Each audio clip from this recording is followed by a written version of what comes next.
So, part 2 of chapter 340 has been released. So, let's not waste any time and jump right in. Previously, Burrow received a pass from Isagi and charged closer towards the goal box, with two defenders blocking his path. In part 2, he dribbles past them with ease, which is quite embarrassing if you ask me. These guys are supposed to be part of the number one team in this tournament. He then states that since Isagi made a dribbling path for him, he will devour it in one shot. He aims to shoot, but the ball is immediately stolen by Hugo, surprising the king. Now, Burrow has been subbed onto the pitch for less than 5 minutes, let's say, and he's already been nullified. His last hurrah was in the Ubers game, and apparently, in real time, that was 3 years ago. Now, Hugo, as if disciplining a child, says uh-oh to said king and begins to dissect Blue Lock's new strategy.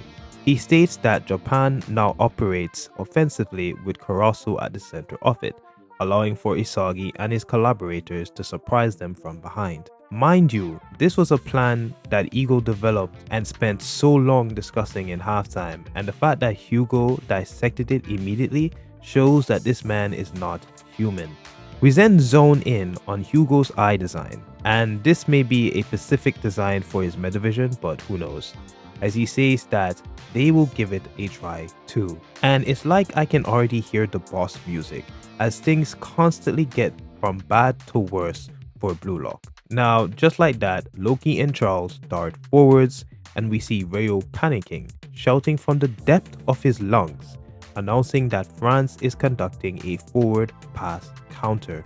As Hugo prepares to kick the ball, Rayo demands that everyone keep an eye on Loki and Charles. Hugo then kicks the ball way past Rayo, and it reaches someone who is not Loki or Charles, but Layden. Who the hell is this? Am I actually supposed to remember the names of NPCs now? This is the same guy that gave Chigiri a run for his money. Everyone is surprised.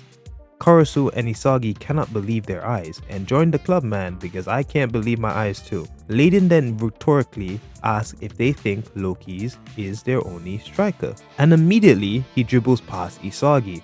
And I already know the Isagi haters are having a field day with this one.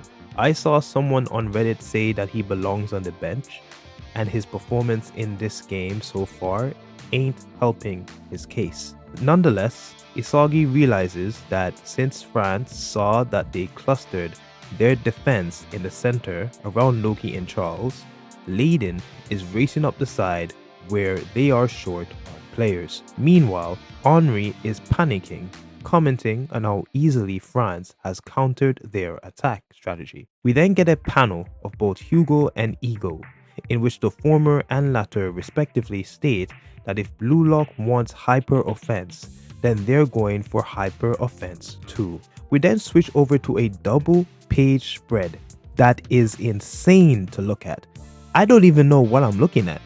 We have Optimus Prime in a football manga fighting a crow and a lion, and with puzzle pieces scattering all over the place. Now I understand why Nomura gets ill often, because I would too if I had to draw stuff like this every week.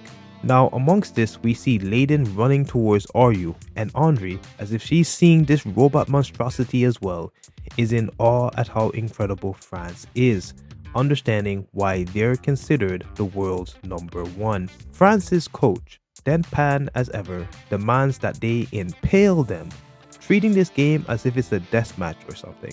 As Layden then sends a cross up the field. And look at Ryu. Man, he didn't even try defending. We really subbed off Nico and left Ryu here. In the back, we see Shido, Charles, Loki, and other players running towards the goal box either to stop the ball or score a goal.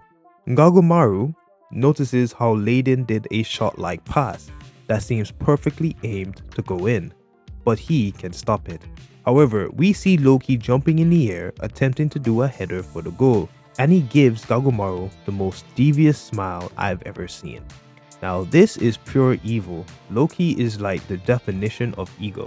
Gagumaru is horrified because he knows he cannot stop what's coming. And as all hope seems lost, that's when Kunigami, of all people, jumps and heads the ball away from Loki, away from the goal box, saving Japan from conceding another goal. He then states that if it's a brawl France wants, then count him in. And this is where the chapter ends. Ladies and gentlemen, Kunigami is here to save the day. He saved the Soul Society and is now here to save Blue Lock. Truly a hero we need in our generation. He is finally useful after so many chapters. Truly a sight to see. Now, there's not much to say other than what an insane chapter this was. The double spreads were especially awesome. Apparently next week we're back to full chapters and I don't know what to expect from this game anymore. Loki continues to be useless, but whatever. But I'm having tremendous fun reading this match. It's much better than the Nigeria game, I can tell you that much. But anyways, if you've enjoyed this video, like, comment, share, subscribe and all that good stuff, and I'll catch you in the next one.